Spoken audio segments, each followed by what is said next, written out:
Won't you take me home? Give me This is a review of the LEGO Steam Engine, which is set number 7750. Today I'm reviewing one of the rarest, most expensive, and famous LEGO train sets of all time for you. This standalone engine was released in 1980 at the beginning of the Gray Era and had a short production time. It was discontinued in late 1982 and didn't sell well overall, one reason that it's quite rare now. This set has 252 parts and 2 minifigures, so it's not that big for a train set. The complete set builds the minifigures, engine, and tender. There are no tracks included with the set because it's a single engine. It was meant to be a supplement to an existing collection. The parts included are mostly bricks, plates, and slopes, but the set does include some rare elements such as the motor, bogey plates, wheels, and windows, which I will cover now. These next few clips are filmed before the set was built for the review because I will explain some things about the parts and components of the set. First, I'll explain about the rare and expensive parts. This set has so many of them. First up is the core of the set, the red 12-volt motor and its middle wheels. This is actually installed in the tender because the engine uses the larger red train wheels. This motor is a Type 1 motor, seen by the integrated bogey pin and 2 plug holes on the top and the front side of the motor. This motor is dated 22.0 on the bottom, which makes it one of the earliest 12-volt motors produced. If I can get that to catch the light correctly, you'll be able to see. On the top there, it says 22.0. The 7750 is believed to only have had one production run, so every copy of the set came with a Type 1 motor, unlike the 7730, which had a second production run, and so later copies of that set will include a Type 2 motor. The motor is the single most expensive part in the set, being around $150 for the motor and its 2 middle wheels. Next to the 4 large red wheel blocks. These are the wheels of the engine, and were only produced in this set and 2 service packs. The radius of these wheels is one plate greater than that of standard train wheels, so they must be installed 1 plate higher in the train. Also in the bogies are these 2 red bogey plates, unique to this set. They are the same mold as the black ones found in sets such as 7740 and 7820. Both the wheel blocks and the red bogey plates are around $20 per part. Another significant part of the value in the set comes from the black windows.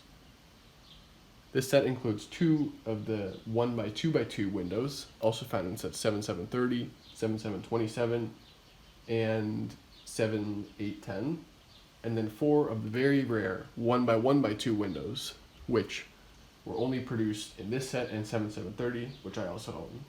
The larger 1x2x2 windows are around $10 each, but the narrow 1x1x2 windows sell for around $30 each. In total, these black windows alone make up nearly a third of the set's value.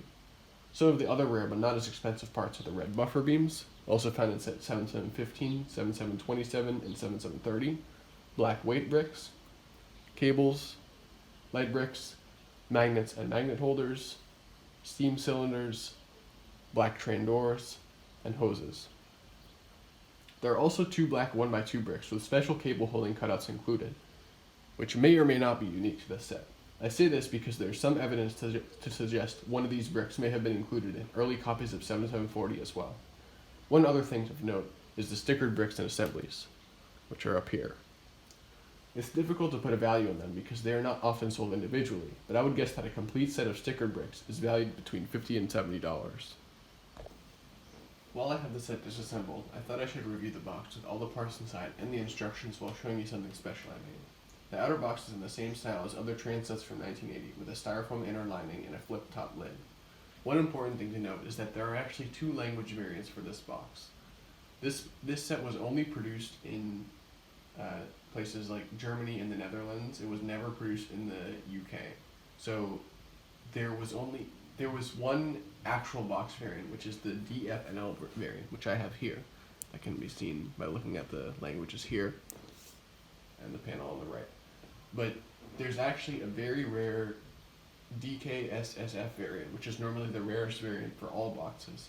And I guess LEGO released some of the copies of 7750 to the Scandinavian market, and if you find one of those boxes, you'll see that it actually has a sticker on the right side over this panel that has the DKSSF languages, and that box is extremely rare and expensive. I've only seen it once for sale, and the set overall was, I think, $1,200.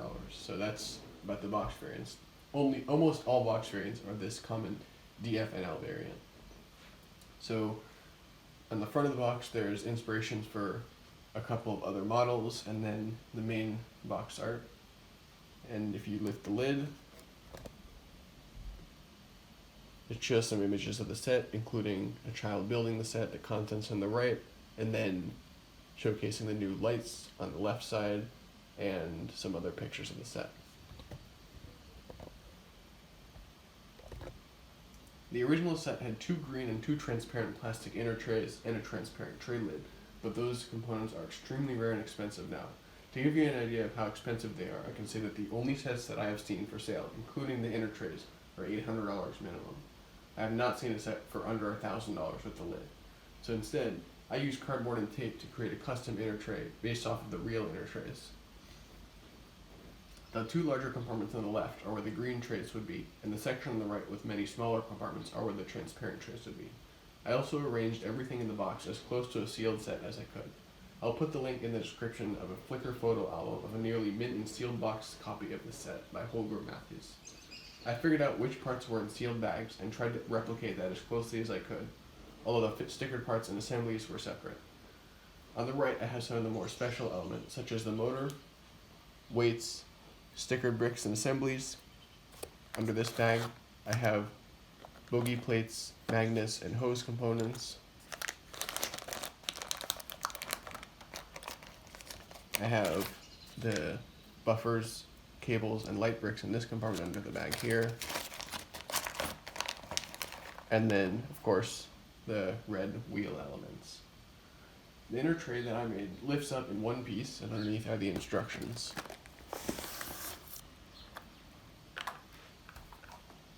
I put strips of cardboard on the bottom of the tray so it wouldn't crush the instructions. Instructions are in the larger size, like sets such as 7740 and 7745.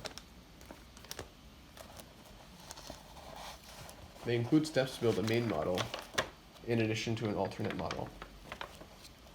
And that alternate model is just a smaller steam engine, and it has the same motor in the tender. The construction isn't really that complicated, it just uses basic bricks, plates, and slopes. You'll see that in the instructions the motor is actually constructed in the tender, so it powers the lights in the tender and the engine, because the engine uses the larger red wheel bricks for its bogies.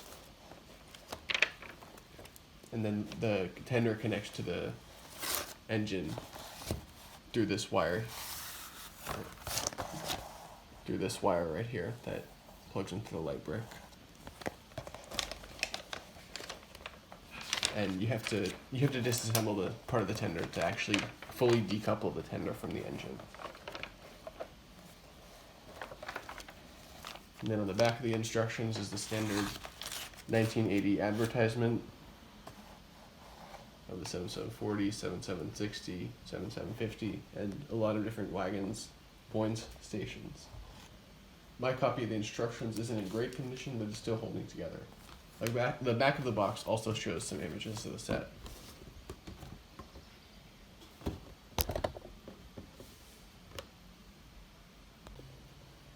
There was also originally a sticker sheet with the 7750, but I didn't buy a new one since they're around $140 and I didn't get the used one with this set. 7750 stickered bricks and assemblies are notoriously rare to find individually. Here are the parts and assemblies containing a complete set of stickers for the train.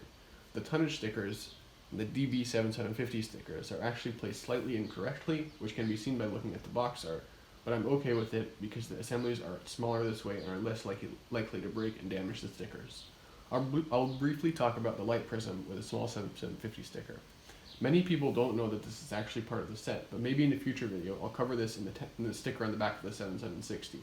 The light prism with the sticker is on the rear of the tender, and it can be seen in certain advertisements and on the box of the set. However, people don't usually put the sticker on because the instructions don't show it. The set I bought didn't actually come with a sticker applied, but the seller had some extra bricks with 7750 stickers, so I bought those. Here they are. I'm especially happy about the extra door since the DB7750 stickers are very rare. The brick with no sticker originally was paired with the other 1x6 brick here, so the sticker was on the left side, but I took that sticker off and put it on the light prism because the set didn't actually come with that sticker applied. The completed model is a steam engine, the only large engine with a tender in the gray era. The engine has some nice but simple detailing with the hoses, and the boiler is made from slopes. There's a light brick behind the 1x6 black light prism in the front. Additionally, the boiler can open by removing the front hose holder and hinging it open like so.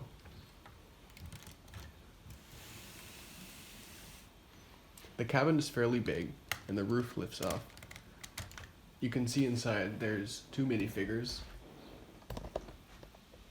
and gray levers, and then there's also some clips for hoses in the back. You can also see on the sides of the cabin the rare black windows. On the underside of the train you can see the 2 bogies and then the steam cylinders. The steam cylinders do not have the connecting rods because the cylinders cannot move with the bogies, and plus the connecting rods are only for the motor anyways. Out of the back of the engine you can see a wire that connects to the tender. The wire here, it powers the light bricks through the motor and the tender. The tender is very heavy because it has the motor and the weight bricks installed in it. And it also has some ladders for detailing and a light prism holder in the back, which does have a light brick installed in front of it. This is easily one of the top few most expensive sets of the entire gray era.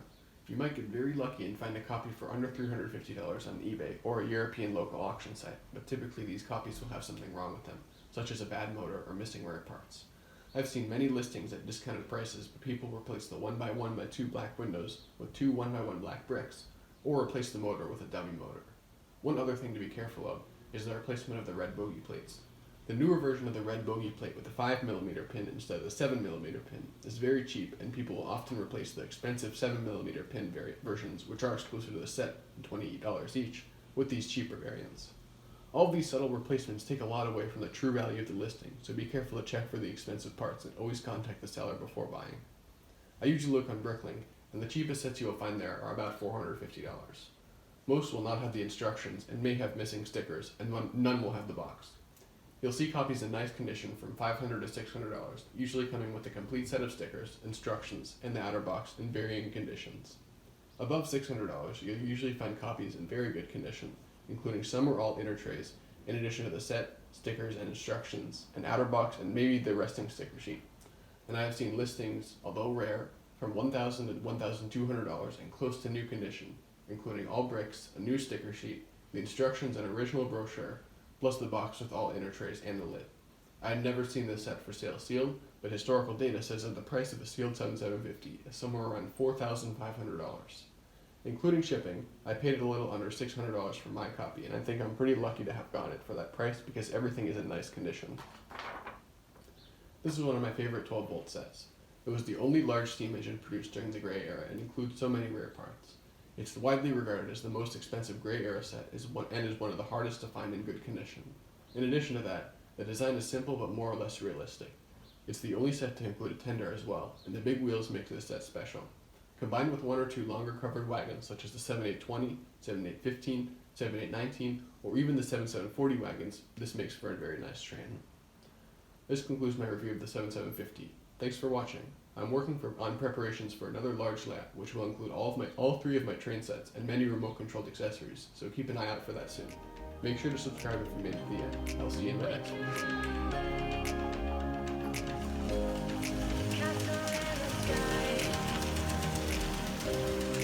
Won't you take me home?